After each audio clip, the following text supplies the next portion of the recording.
افغان سوداګر خپله تر 80 سلنې ډیره سوداګري د پاکستان پر ځای اوس د ایران له لارې کوي. سلام درنو لیدونکو، ستړي مه شئ. په خیبر پښتونخوا ایالت کې د افغانستان او پاکستان د سوداګرۍ ګډه خونه او په کابل کې د افغانستان د سوداګرۍ او پانګونې خونې مسؤلین وایي د دوی شمیرې ښایي چې د افغان سوداګرو تر 80 سلنې ډیر ترانزیت او سوداګري چارې د پاکستان پر ځای اوس د ایران له لارې ترسره کیږي.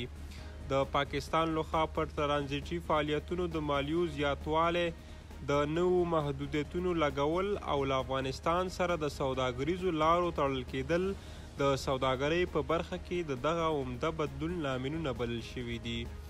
د پاکستان د سوداګرۍ خونې چارواکي وایي افغان سوداګرو د ایران او منځني اسیا هیوادونو له لارې د سوداګرۍ او د ترانزیت لپاره د بدیلو لارو په لټه کې دي او پاکستان ته یې ستر مالی زیان اړولی دی.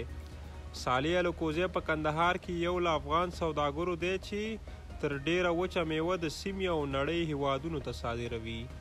د ښاغلي الکوزي په وینا شاوخوا 4 میاشتې وړاندې پریکړه وکړه چې د ترانزیت او سوداګرۍ د دوام لپاره د پاکستان پر ځای د ایران او منځني اسیا هیوادونو بندرونه غوره کړي. کله چې د سپین بولدک لاره وتړل شوه، ما خپل سوداګریز مالونه د ایران، ازبکستان او قزاقستان له لارې صادرول.